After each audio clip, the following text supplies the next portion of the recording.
তো বন্ধুরা, অনেকেই ভাবে উত্তরপ্রদেশের এই চারটে প্রধান ডেস্টিনেশন যেমন বারাণসী, প্রয়াগরাজ, অযোধ্যা এবং মথুরা বৃন্দাবন একসাথে করবে। তো আমারও এরকম একটা প্ল্যান আছে, যদিও বৃন্দাবন আমার একবার হয়ে গিয়েছে। তবু এখান থেকে দেখা যাচ্ছে যদি উত্তরপ্রদেশের এন্ট্রান্সই ধরতে গেলে গয়া থেকে গেলে বারাণসী পড়ে। বারাণসী কোনো ফ্যাক্টর না, যে কোনো দিক থেকে আমাদের বিশেষ করে মানে ওয়েস্ট বেঙ্গল, ঝাড়খণ্ড, বিহার ইত্যাদি জায়গার থেকে যাওয়া। কিন্তু বারাণসী থেকে প্রয়াগরাজ যদি যাই আমরা, তো এইখানে কিছুটা ডিস্টেন্স পড়ছে, লেফটের দিকে দেখতে পারেন, নিচের দিকে। তো বারাণসী থেকে প্রয়াগরাজ মানে অযোধ্যা যতটা, প্রয়াগরাজ থেকেও অযোধ্যা ততটাই মোটামুটি। তো আমরা বারাণসী হয়ে প্রয়াগরাজ যেতে পারি, সেখান থেকে অযোধ্যা যেতে পারি, বা ডাইরেক্ট প্রয়াগরাজ থেকে আমরা মথুরা যেতে পারি, ঠিক আছে। বা এই যে তো রাজস্থান না, আমাদের এখানে পড়বে মথুরা, ঠিক আছে। এই যে, আর এইখানে হচ্ছে আমাদের অযোধ্যা। তো আমরা অযোধ্যা, প্রয়াগরাজ থেকে অযোধ্যা গিয়ে সেখান থেকে আমরা যেতে পারি মথুরা, ঠিক আছে। তো আমি একটা সাধারণভাবে বলে দিচ্ছি যে প্রথমে আমরা যেতে পারি বারাণসী, তারপর প্রয়াগরাজ, বা এখন যেহেতু কুম্ভ মেলা হচ্ছে তারপর, তো সেহেতু ডাইরেক্ট প্রয়াগরাজ যেতে পারি। বিশেষ করে শিয়ালদা আজমির ট্রেন প্রতিদিন আছে রাত্রিবেলা, তো সেটা আমরা দুপুরের মধ্যে পৌঁছে যেতে পারি আশা করি। তো সেখান থেকে প্রয়াগরাজ গিয়ে কাশী হয়ে আমরা বাড়ি ফিরতে পারি, বা এখান থেকে প্রয়াগরাজ বারাণসী যেতে পারি। সেখান থেকে কুম্ভমেলা ছাড়া যদি বলি, বারাণসী গিয়ে তারপর প্রয়াগরাজ গিয়ে তারপর অযোধ্যা গিয়ে তারপর মথুরা আমরা এখানে ভিজিট করতে পারি কিন্তু, ঠিক আছে। যদিও ডাইরেক্ট কলকাতা গোয়ালিয়র, এই যেখানে গোয়ালিয়র আছে দেখলাম, কলকাতা গোয়ালিয়র সুপারফাস্ট এক্সপ্রেসে আমরা কিন্তু মথুরা খুব তাড়াতাড়ি, মাত্র কলকাতায় মাত্র 22 ঘন্টার মধ্যে কিন্তু আমরা যাওয়া আসা করতে পারি। যাওয়ার সময় 20 ঘন্টা লাগে, আসার সময় 22 ঘন্টা 10 মিনিট মতো লাগে ওই ট্রেনটাই, যেটাতে আমি গিয়েছি। তো আপনাদের একটা উত্তরপ্রদেশের 4টি প্রধান ডেস্টিনেশনের উপরে একটা রাফ আইডিয়া দেওয়ার চেষ্টা করলাম। আশা করি আপনাদের ট্যুর প্ল্যান সাজাতে সুবিধা হবে। সবাইকে বন্ধুরা রাধে রাধে, হরে কৃষ্ণ, জয় সিয়ারাম, হর হর মহাদেব।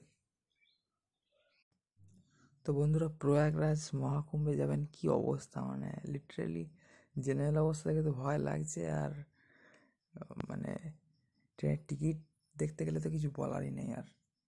মানে এই হচ্ছে, দেখুন স্ক্রল করে দেখাচ্ছি, ঠিক আছে।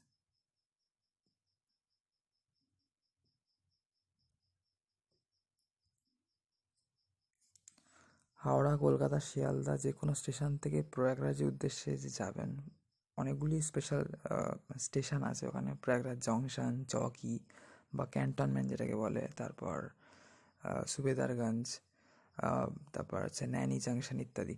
তো এখানে কিন্তু প্রয়াগরাজ জাংশন মেন স্টেশন সেখানকার।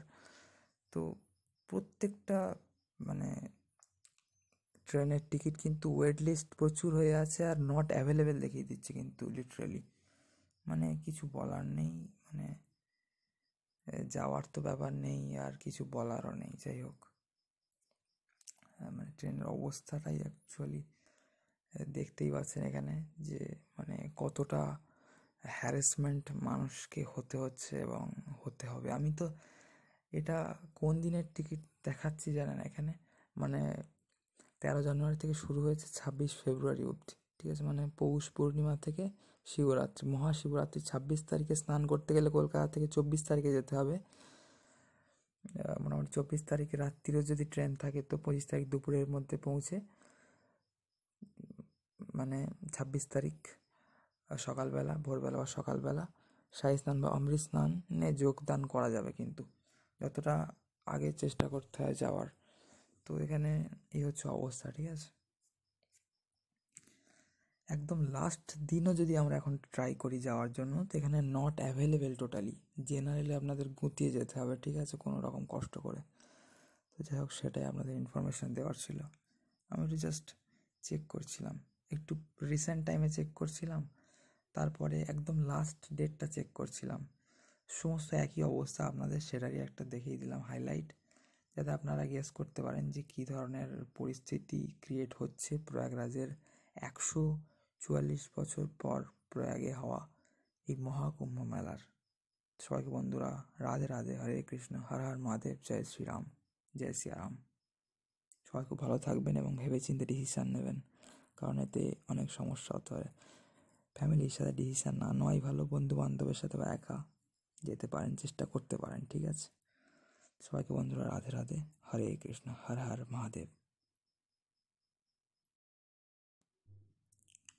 তো বন্ধুরা, এখানে আমি আপনাদের তো দেখালামই। এই আজকে 29 জানুয়ারি রাত্রিরে ভিডিওটা বানাচ্ছি, তো 12:40 বাজে এখন। তো রিসেন্টলি আমি চেক করছিলাম ট্রেনের ব্যাপার আর কি। তো সেই হিসাবে এই যে মহাকুম্ভ 2025 দেখতেই পাচ্ছেন, ঠিক আছে? ট্রেন টিকিট বুকিং তো কী অবস্থা, বিচ্ছিরি অবস্থা, সেটা আপনাদের দেখাচ্ছিলাম এখানে। বুক ট্রেন টিকিটস কী অবস্থা। স্পেশাল ট্রেন তো কিছু চালু হচ্ছে অবশ্যই, কিন্তু তাতে কেমন ভিড় হবে সেটাও কিন্তু ভালো রকমই আশা করা যাচ্ছে, ঠিক আছে? এখানে আমি যদি রিসেন্ট টাইমের কিছু ট্রেন্ডস দেখি, তো দেখুন কী অবস্থা।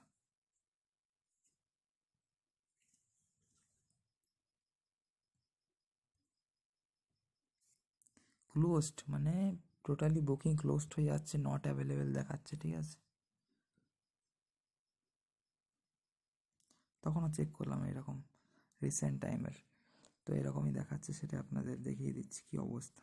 কালকে সকালে কিন্তু মৌনী অমাবস্যার স্নান প্রচণ্ড ভিড় হচ্ছে এখন। মৌনী অমাবস্যা আর বসন্ত পঞ্চমীর টাইমে কিন্তু পুরো ওখানে ব্লক, মানে প্রচুর হাঁটতে হবে আপনাদের। এই মৌনী অমাবস্যা আর বসন্ত পঞ্চমীর শাহী স্নান বা অমৃত স্নান বা অমৃত যোগে স্নান করবার জন্য সকালবেলা। এই যে তৎকাল বলুন আর এমনি মানে প্রচণ্ড চাপ হয়ে গেছে, ঠিক আছে? শিয়ালদা, হাওড়া, কলকাতা যে কোনো স্টেশন থেকে, শিয়ালদা, হাওড়া বিশেষ করে মেন স্টেশনগুলো, বেশ করে যে বেশি ক্রাউড হয় যে স্টেশনগুলো, সেখান থেকে কিন্তু প্রচণ্ড চাপ, মানে আনবিলিভেবল ক্রাউড। কিন্তু এখন কোটি কোটি লোকজন জড়ো হচ্ছে, যা এক্সপেক্ট করা হয়েছিল 50 কোটি মতো। 44 দিন হয়, 144 দিনের এই 144 বছর পর হওয়ায় কুম্ভ মেলা 44 দিন ধরে হচ্ছে। তো এখানে কিন্তু প্রচণ্ড বাজে অবস্থা।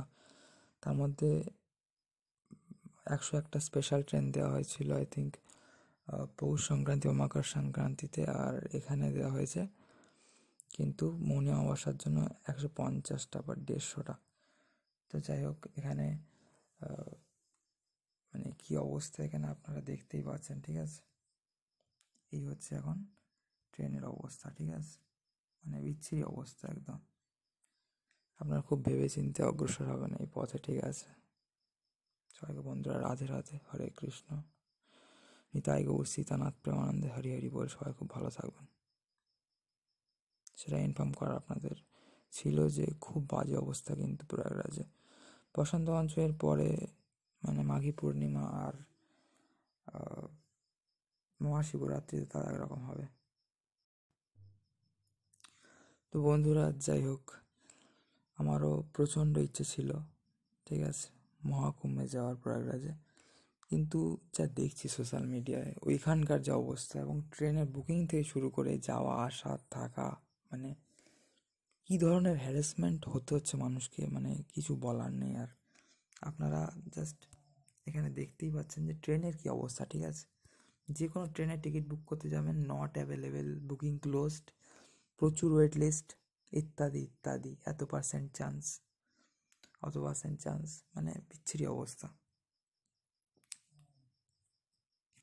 সত্যি কথা বলতে গেলে আমি আজ পর্যন্ত বিশাল ভাবছিলাম, যেমন কাল সকালে মৌনী অমাবস্যার স্নান আছে, এরপরে বসন্ত পঞ্চমীর স্নান আছে সরস্বতী পুজোর টাইমে। তো এই টাইমে কী পরিমাণ ভিড় হতে চলেছে, এবং তার জন্য প্রচুর রাস্তা বন্ধ করে দিয়েছে, প্রচণ্ড হাঁটতে হচ্ছে মানুষকে বহু কিলোমিটার। এমনি তো 2-4 কিলোমিটার তো হাঁটতে হচ্ছিলই, এছাড়া এখন 5, 10, 15 কিলোমিটার অবধি হাঁটতে হতে পারে মানুষকে একদম সঙ্গমে স্নান করার জন্য, বিশেষ করে অমৃত স্নান করার জন্য। তাই জন্য মানুষ আগে বা পরে স্নান করছে। সঙ্গমে স্নান, অমৃত স্নান অনেকেই করতে পারছে না কিন্তু বন্ধুরা, মানে যা বিচ্ছিরি পরিস্থিতি আমি দেখছি, আমার তো মানে যাওয়ার ইচ্ছাটাই টোটালি চলে গেল, ঠিক আছে? যাই হোক, আর কিছু বলার নেই। এই হচ্ছে ট্রেনের অবস্থা। আর ওখানকার যে অবস্থা তা আপনারা সার্চ করলেই দেখতে পাবেন, সার্চও করতে হবে না, হয়তো সামনে চলে আসবে যদি এই ধরনের কন্টেন্ট দেখে থাকেন লং ভিডিও বা শর্ট ভিডিওতে। তো কী বিচ্ছিরি পরিস্থিতির সম্মুখীন মানুষকে বন্ধুরা হতে হচ্ছে এখন, ঠিক আছে? তো আমি এটাই চাই সবাই খুব ভালো থাকবেন বন্ধুরা, ঠিক আছে? ভালো থাকলে অনেক কিছু এক্সপ্লোর করা যাবে জীবনে, সারা ভারতের তীর্থ ভালোভাবেই ঘোরা যাবে, ঠিক আছে? তো রিস্ক নেওয়ার কোনো প্রয়োজন আমি মনে করি না, এবং আপনাদেরও আমি ইনফ্লুয়েন্স করতে চাই না যে আপনারা এগিয়ে যান। ভেবেচিন্তে অগ্রসর হন, যদি চান তো অগ্রসর হতে পারেন। ফ্যামিলি নিয়ে কখনোই যাবেন না, বন্ধু বান্ধব নিয়ে যান বা একা যান গেলেও, ঠিক আছে? তো সবাই খুব ভালো থাকবেন। রাধে রাধে সবাইকে। হরে কৃষ্ণ, নিতাই গৌর সীতানাথ প্রেমানন্দে, হরি হরি বল, জয় সিয়ারাম, হর হর মহাদেব। नमः पार्वती पतये, हर हर महादेव। जय माँ जमुना, जय माँ गंगा, जय माँ सरस्वती, जय तीर्थराज प्रयाग, जय भारत माता की जय हो, वंदे मातरम, जय श्री राम।